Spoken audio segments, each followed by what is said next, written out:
बिस्मिल्लाहिर्रहमानिर्रहीम। अस्सलामु अलैकुम नाजरीन, एक नई और हकाइक पर मबनी वीडियो के साथ हम आपके सामने हाजिर हैं।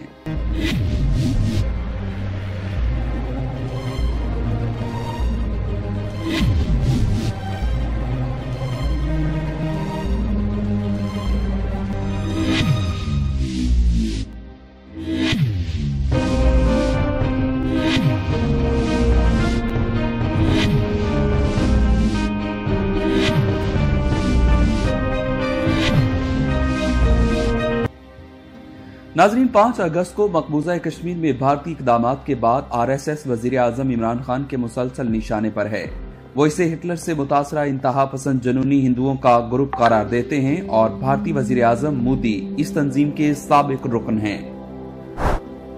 RSS क्या है, ये कब, कैसे और किन हालात में कायम हुई, इसके मकासद क्या है? गांधी का कत्ल, बाबरी मस्जिद की शहादत, गुजरात में कत्लेआम, समझौता एक्सप्रेस, तमाम वाकयात के पीछे किसका हाथ था और क्या वाकई ही में ये तंजीम नाजियों से मुतासिर है? इन सवालात के जवाब देने से पहले आप हमारा चैनल हकाइक सब्सक्राइब करें और साथ ही बेल आइकन पर क्लिक जरूर करें ताकि हमारी हर नई वीडियो आप तक पहुंच सके।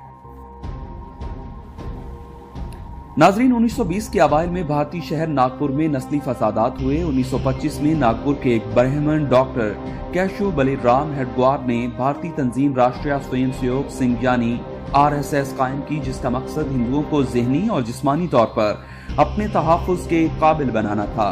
तंजीम के रज़ाकारों को बाकायदा दिफा की तरबियत दी जाती है। मुसलमानों के मुतालिबा पाकिस्तान ने इस तंजीम की हिंदू कौम परस्ती को मजीद तवाना किया और उन्होंने हिंदुओं को कट्टर हिंदू राष्ट्र या हिंदुओं की सरजमीन करार देना शुरू कर दिया।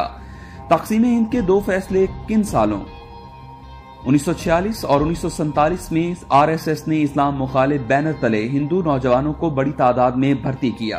तरीका कार क्या है? खाकी कच्छों और सफेद शर्ट्स में मलबूस RSS के कारकुनान को रोजाना ड्रिल और वर्जिश के साथ मारधाड़ और मुसल्लह दिफा की तरबियत दी जाती है।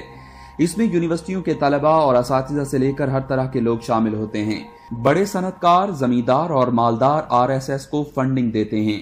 2014 में RSS के कारकुनों की तादाद 50 से 60 लाख रिपोर्ट की गई, लेकिन ये तादाद इससे कहीं ज्यादा है। तंजीम भारतीय पंजाब, दिल्ली, गुजरात, राजस्थान और मुंबई के अलावा सबसे ज्यादा बहार में मुतहरिक है। ये इलाके माजी में फिरका वाराना फसादात और पाक भारत कशीदगी से मुतासिर रहे हैं।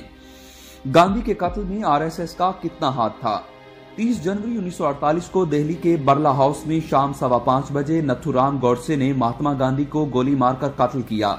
कहा जाता है कि गांधी पाकिस्तान को तस्लीम करने, उसके हिस्से का पैसा 75 करोड़ रुपए अदा करने के लिए हुकूमत पर जोर डाल रहे थे और अदम अदायगी पर मरण भरत रख लिया था। पाकिस्तान की हिमायत पर इंतहा पसंद हिंदू गांधी के खून के प्यासे हो गए और 30 जनवरी को उसका किस्सा पाक कर दिया। कातिल नथुराम 1932 से RSS का कारकुन था, ताहम 1940 में उसने अपनी अलग तंजीम हिंदू राष्ट्र दल बना ली। गोडसे के ख्याल में RSS तकसीम हिंद के मसले पर नरम पड़ रही थी। भारतीय हुकूमत के कई जिम्मेदारान ने RSS पर गांधी के कत्ल का इल्जाम लगाया, जिसके बाद ये तंजीम जेर अताब आई और 4 फरवरी 1948 को इसे गैर कानूनी करार दे दिया गया। क़याम पाकिस्तान के बाद RSS ने मुसलमान रहनुमाओं मौलाना अबुल कलाम आजाद और रफी अहमद कुदवाई को गद्दार करार दे दिया। 1984 में दिल्ली में सिखों के कत्लेआम में भारतीय फौज के साथ RSS भी शामिल थी। भारतीय पंजाब के साबिक वजीर आला कैप्टन अमरिंदर सिंह 2014 के एक इंटरव्यू में इस बात का इंकशाफ कर चुके हैं। उन्होंने सिखों के कत्ल में मुलव्वस BJP और RSS के 49 कारकुनों और रहनुमाओं के नामों का भी इंकशाफ किया था।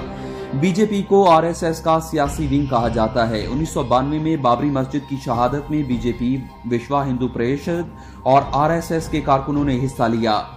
RSS अब भी बाबरी मस्जिद की जगह राम मंदिर की तामीर के लिए 1992 जैसी तहरीक शुरू करने की धमकियां देती और दोहराती रहती है। RSS के कारकुन सवामी असीम आनंद को दरगाह अजमेर शरीफ, मक्का मस्जिद और समझौता एक्सप्रेस में धमाकों के इल्जामात में गिरफ्तार किया गया, लेकिन अदालतों ने उन्हें बरी कर दिया। 2014 में एक रिपोर्टर ने वकील बनकर सवामी से जेल में मुलाकात की तो सवामी ने तस्लीम किया कि भारत में दहशतगर्दी में RSS मुलव्वस थी। रिपोर्टर ने यह ऑडियो जारी की, लेकिन सबूत किसी अदालत में पेश न किया जा सका। भारतीय वजीर आजम मोदी आरएसएस के कारकुन रह चुके हैं। 2002 में गुजरात में हजारों मुसलमानों के कत्लेआम पर मोदी को दुनिया ने बुचर ऑफ गुजरात का खिताब दिया था। हिटलर की फिलॉसफी से मुतासिर और नाजियों से मुमासलत में कितनी सच्चाई है। आरएसएस के दूसरे सरबराह एमएस ग्वालेकर ने 1938 में कारकुनों से खिताब में कहा था कि अगर हिंदू मजबूत होते हैं तो मुसलमानों को जर्मनी के यहूदियों का किरदार अदा करना होगा। गैर हिंदू या तो हिंदू सकाफत और जुबान अपना लें या फिर हिंदुस्तान छोड़ दें। आरएसएस पर भारतीय हुकूमत ने 4 बार पाबंदियां भी लगाईं, लेकिन बीजेपी जब इक्तदार में आई, आरएसएस मजीद मजबूत हुई और ताकतवर बनी। अमेरिका ने 2018 में विश्व हिंदू परिषद और बजरंग दल को शिद्दत पसंद करार दिया था, लेकिन आरएसएस को महज कौम परस्त तंजीम कहा। वजीर आजम इमरान खान अपने बयानात में इस जानिब इशारा कर चुके हैं कि अगर आरएसएस भारतीय मुसलमानों को काबू कर लेती है तो इसका अगला हदफ पाकिस्तान हो सकता है, क्योंकि आरएसएस ने कभी पाकिस्तान को तस्लीम किया है और वो गैर मुनक़सिम हिंदुस्तान को कट्टर हिंदू राष्ट्र मानती है।